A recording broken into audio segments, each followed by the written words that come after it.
लोग अक्सर पूछते हैं कि कैसे साधना हो।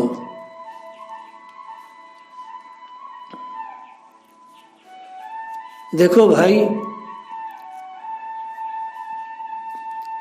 भगवान का नित्य निरंतर प्रेम पूर्वक चिंतन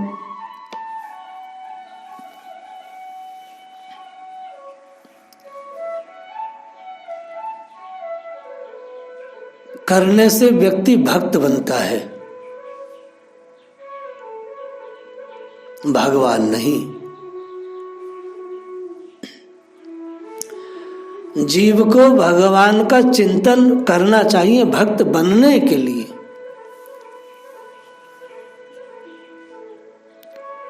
क्योंकि जीव भगवान का अंश है, इसलिए इसमें भी आनंद अंश है, हिलादनी शक्ति का अंश है। यदि मनुष्य आनंदमय शक्ति के इस अंश को भ्रम से सुख रूप भासने वाले क्षणभंगुर दुख में भोगों से हटाकर भगवान के माधुर्य में लगा दे,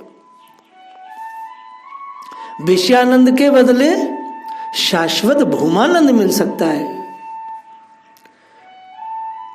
मनुष्य की यह आनंद ग्रहणी शक्ति उन्नत और परिष्कृत होने पर काम गंध शून्य होकर केवल श्री कृष्ण सौंदर्य माधुर्य रस साधन के लिए ललायत उठती है।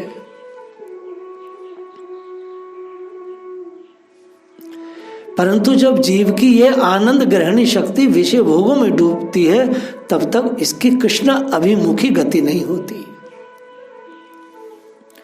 ये बात आप अच्छे से रट लो।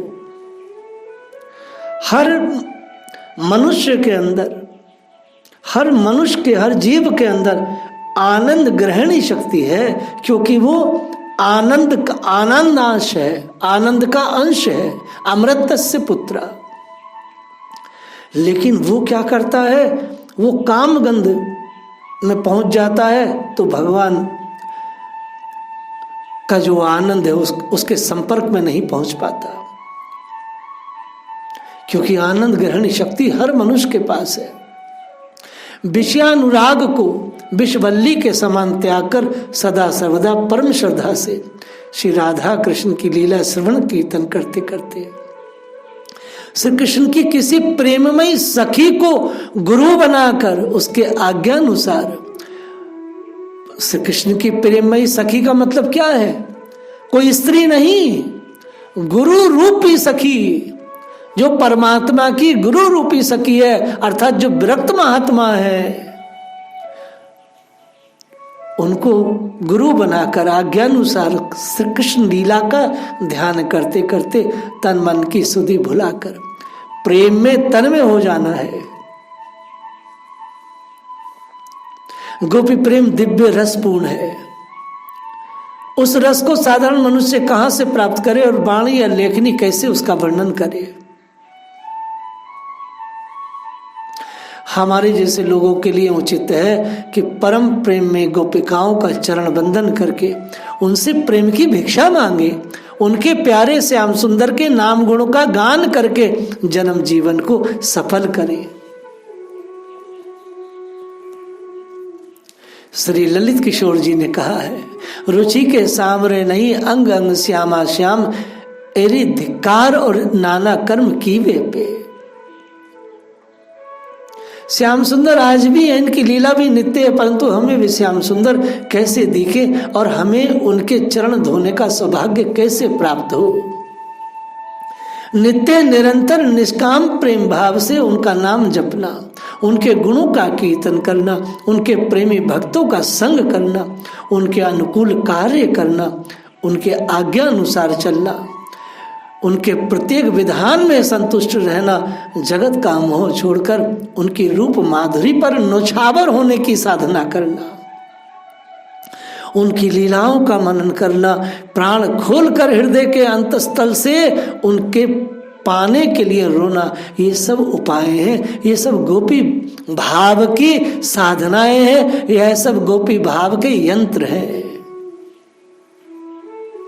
यदि चाहते हैं तो विषयासक्ति छोड़कर इन उपायों का अवलंबन कीजिए। करते करते आप ही भावों का विकास होगा और श्री कृष्ण हमें सर्व रूप में मिल जाएंगे। श्री कृष्ण सर्व स्वरूप में मिल जाएंगे। बोलो, इसलिए बार बार भैया एक ही बात कहो, ब्रज में रहे, ब्रज में आए तो कहो, बोलिए गोपी और गोपीनाथ के पद पदम पराग की जय हो।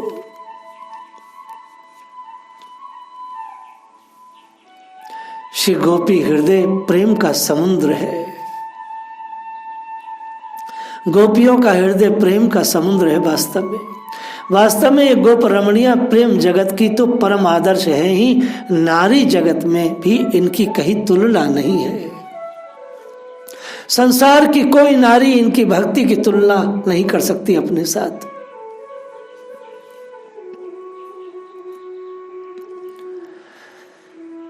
विश्व तो क्या, भगवत राज्य में किसी भी नारी के चरित्र में नारी जीवन की महिमामयी सेवा की ऐसा आदर्श मनोहर सहज मूर्ति का विकास नहीं हुआ। यूं तो इस भारत भूमि में सावित्री, अरुंधति, लोपामुद्रा, उमा, रमा किसी की उपमा श्री गोपांगनाओं के साथ नहीं दी जा सकती। ये बात ध्यान रखिएगा। बड़ी बड़ी सतियों की जो पति पारायण है, उनकी किसी की भी तुलना श्री गोपियों से नहीं की जा सकती। क्योंकि ये सब कौन है? आत्म सुख ललसा की गंध से रहित होकर केवल अपने प्रीतम श्री कृष्ण को सुखी करने के लिए ही जीवन धारण करना, लोक परलोक भोग मोक्ष सब कुछ भूलकर प्रियतम की रुचि के अनुसार अपने जीवन की क्षण क्षण की समस्त क्रियाओं का सहज संपादन करना ही गोपी प्रेम है।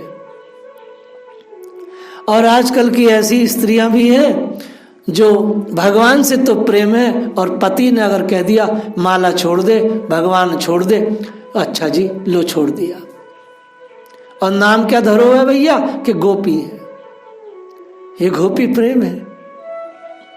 गोपी प्रेम सिर्फ गोपियां कर सकती हैं, बाकी तो सब मक्कारी है। श्री कृष्ण स्वयं भगवान हैं, उनमें किसी भी वासना कामना का पृथक अस्तित्व नहीं है। पर वे परम प्रेमास्पद भगवान श्री गोपांगनाओं के प्रेम सुख का स्वादन कराने के लिए अपने भगवत स्वरूप में मन में नित्य नई नई विचित्र वासनाओं का उदय करते हैं। भगवान की उन प्रतिक्षण उदय होने वाली नित्य नवीन वासनाओं के अनुकूल अपने को निर्माण करके भगवान को सुख पहुंचाना केवल श्री गोपांगनाओं के ही शक्ति सामर्थ्य से संभव है। बाकी संसार की कोई स्त्री ऐसा कर नहीं सकती, सोच नहीं सकती, चिंतन में नहीं आ सकता। बस प्रीतम की रुचि को, चाह को पूरा करना ही जिनके जीवन का स्वरूप है, जिनके प्रत्येक स्पृढ़ा में, प्रत्येक संकल्प में, प्रत्येक चेष्टा में, प्रत्येक शब्द में और प्रत्येक क्रिया में केवल प्रेमास्पद श्री कृष्ण के दिव्य प्रेम जनित वासना पूर्ति का ही सहज सफल प्रयास है। उन श्री गोपांगनाओं की तुलना कहीं किसी से भी नहीं की जा सकती।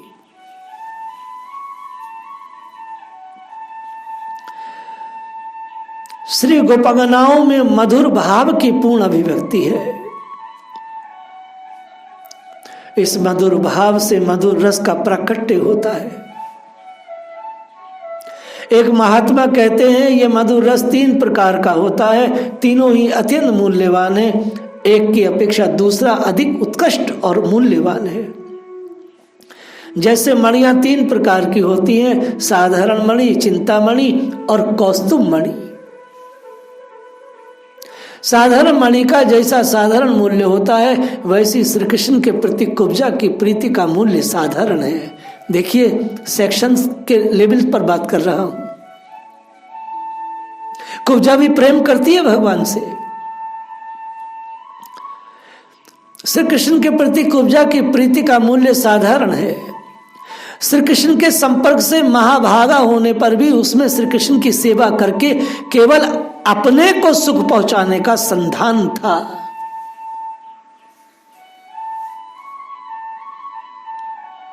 इसी से उसे दुर्भागा कहा गया है। व्यास जी ने उसे दुर्भागा कहा है, सुखदेव जी ने उसे दुर्भागा कहा है। वेश्या का यही होता है, कामियों का यही स्थिति है। वो कृष्ण से अपना सुख चाहते हैं, कृष्ण से प्रेम तो करते हैं, लेकिन अपने सुख के कारण। चिंतामणि जहां तहां सहज में नहीं मिलती, उसका मूल्य बहुत अधिक है, सब लोग उतना मूल्य दे नहीं सकते। वैसे श्री कृष्ण की जो पटरानियां हैं, जो श्री कृष्ण की पटरानियां हैं, इनकी प्रीति दिव्य प्रीति है। श्री कृष्ण का भी सुख और अपना भी सुख, ऐसी स्थिति श्री कृष्ण की पटरानियों के साथ है। जितना भी वैश्य समाज है, जितना और समाज है, वो अपना भी सुख चाहते हैं और भगवान भी लाडले सुख से रहे। भगवान की पटरानियां इसी स्तर पर है। यह चिंतामणि है। 3 मणियों की हम बात कर रहे हैं, साधारण मणि, चिंतामणि और तीसरी है कौस्तुभ मणि। तो ये अब आता है आगे। श्री कृष्ण का भी सुख, अपना भी सुख, उनमें इस प्रकार का उभय सुखी भाव बना रहता है, इसलिए उनकी रति का नाम समंजसा है। श्री गोपांगनाओं का प्रेम साक्षात कौस्तुभ मणि के सदृश है। श्री गोपिया कौस्तुभ मणि के सदृश उनका प्रेम है। चिंतामणि तो 10-20 मिल सकती है, पर कौस्तुभ मणि तो पूरे त्रिलोकी में एक ही है, और वो है भगवान के कंठ में। कौस्तुभ मणि तो एक ही है, वह केवल श्री भगवान के कंठ का ही भूषण है, वह दूसरी जगह कहीं मिल नहीं सकती, मिलती नहीं। इसी प्रकार गोपनाओं की प्रीति भी श्री कृष्ण की मधुर लीला स्थली ब्रज के सिवा अन्यत्र कहीं नहीं मिलती। ऐसा प्रेम गोपनाओं ने जो किया है, केवल गोपांगनाएं ही जानती हैं और कर सकती हैं। यह प्रेम, इस प्रेम के एकमात्र पात्र श्री ब्रजेंद्र नंदन श्याम सुंदर गोपी वल्लभ श्री कृष्ण के प्रति ही हो सकती है। इस दिव्य प्रेम सुधा रस का अनंत आघात समुद्र नित्य नित्य लहराता रहता है गोपी हृदय में। इसी से अनुपमे और अतुल्य और अप्रेम्य है। यह है गोपी हृदय के प्रेम समुद्र का वृत्तांत। संसार में स्थिति बिल्कुल कुब्जा के जैसी है। थोड़े बहुत लोग ऐसे हैं जो श्री कृष्ण से अपना और उनका भी सुख चाहते हैं, लेकिन जो सिर्फ श्री कृष्ण का ही सुख चाहता है, वह तो सिर्फ और सिर्फ गोपियां है और कोई नहीं। तो जो लोग ये कहते हैं कि हम गोपी भाव की उपासना करते हैं, ये बड़ा पाखंड है, ये बहुत ऊंची वस्तु है साहब। गोपी प्रेम के इस भाव राज्य में जिनका तनिक सा भी प्रवेश है, उनकी दशा कुछ कहीं नहीं जा सकती। ये प्रेम रस सागर आघात और असीम है, इसमें जो डूबा उसे क्या मिल गया, कुछ कहा नहीं जा सकता। आहा, इस आघात एक रस महासागर में कितनी विचित्रता है। ये नित्य स्तर होने पर भी परम चंचल है, इसमें नित्य नई नई भाव लहरियां उठती रहती हैं। इनमें तनिक भी विराम या विश्राम नहीं। धन्य है वे जो इसमें डूबे हुए इन लहरियों के साथ लहराते रहते हैं।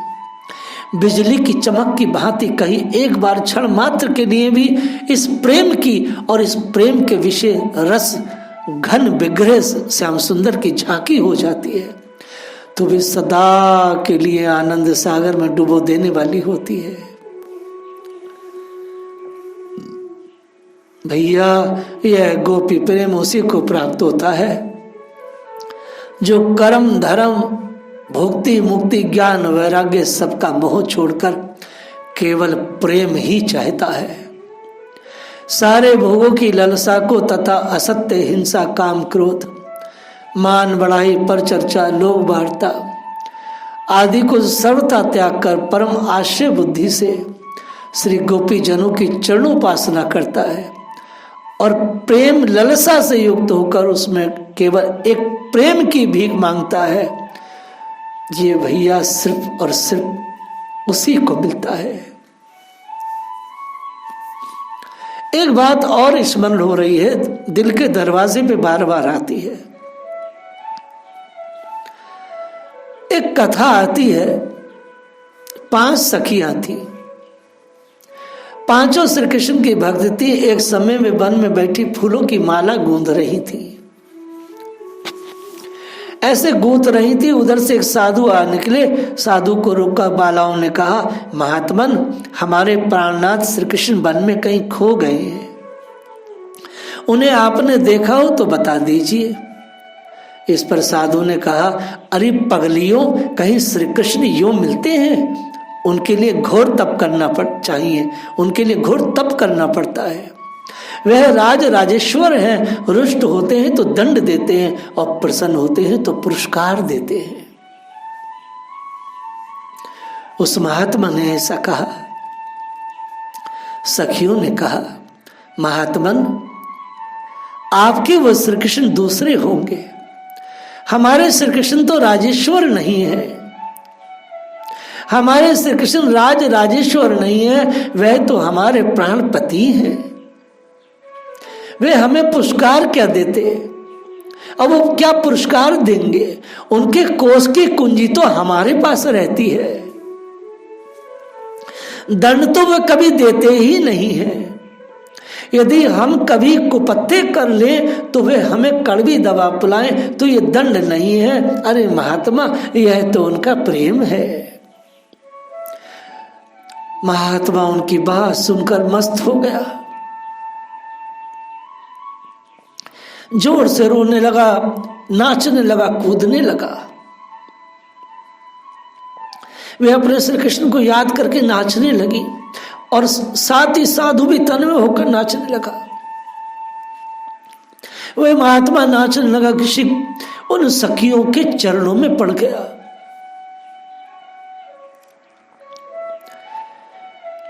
हे देवियों, हमें क्षमा कर दो, हे प्रेम की देवियों, हमें माफ करो।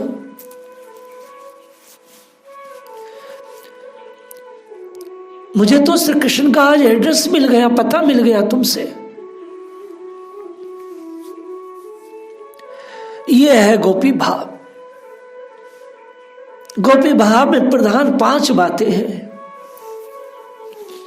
अगर कोई गोपी भाव की साधना करना चाहे तो मोटी मोटी शास्त्रीय बात, अभी मैंने गोपी भाव की बात कर रहा हूं, लेकिन 5 चीजें बड़ी मुख्य हैं जो आचार्यगण कहते हैं। नंबर 1, भगवान के स्वरूप का पूर्ण ज्ञान, यद्यपि वे प्रकट नहीं रहता, ये गोपी भाव की साधना की बातें हैं। दूसरा, श्री भगवान प्रीतम भाव, कौन से यंत्र हैं जिनसे भगवान का गोपी भाव प्राप्त हो? श्री भगवान प्रीतम भाव। तीसरा है श्री भगवान के प्रति सर्वस्व अर्पण, और चौथा है निज सुख की इच्छा का पूर्ण त्याग। 5वां है भगवान के सुखार्थी जीवन के सारे आचार विचार, अर्थात भगवत प्रत्यर्थ जीवन धारणा। आचार्य गणों ने ये 5 चीजें गोपी भाव की साधना में प्रमुख बताई हैं। इन साधनाओं के बिना तो कोई कुछ कर नहीं सकता। कोई माँ में फंसा, बाप में फंसा, भाई में, पत्नी में, ऐसे मूर्ख लोग, ऐसे मैथुनी रिश्तों को निभाने वाले लोगों के लिए गोपी भाव की साधना वर्जित है। जिनका मन विषयों में फंसा है, जिन्हें भौतिक सौंदर्य अपनी ओर खींचता है, जिनके भोग्य पदार्थों में आसक्ति है, और शरीर और शरीर संबंधी वस्तुओं पर जिनकी ममता है, जो शरीर के आराम और विषय भोग की चाह रखते हैं, जिनका जीवन प्रवाह निरंतर भगवान की ओर नहीं बहने लगा है, वह लोग गोपी भाव की साधना के अधिकारी नहीं है। ऐसे लोग भगवान के अप्राकृत प्रेम तत्व की सर्वोच्च अभिव्यक्ति, दिव्य मधुरस की स्थूल काम तत्व, लौकिक आदि रसी समझेंगे और भगवान तथा गोपीजनों को का अनुसरण करने जाकर भयानक नरक कुंडों में गिर पड़ेंगे। इसलिए ऐसे साधारण लोगों के लिए यह उपासना, ये साधना वर्जित है, इधर वो आए ना। जिनके हृदय में भोगों से सच्चा वैराग्य है, जिनका चित्त काम सुख से हट गया है, जिनकी इंद्रियां अंतर्मुखी होकर चिन्मय भगवत रस का स्वादन करने के लिए आतुर है, वे ही महाभाग पुरुष गोपी भाव का अनुसरण कर सकते हैं। ऐसी ही महाभाग स्त्रियां गोपी भाव का अनुसरण कर सकती है। पहली बात सच्ची है, भोगों से सच्चा वैराग्य, संसार परिवार से सच्चा वैराग्य। श्री भगवान की 3 स्वरूप आसक्तियां हैं, सम्मित, संधनी और हिलादनी। भगवान का मधुर अवतार हिलादनी नामक आनंदमयी प्रेम शक्ति के निमित्त से ही हुआ है।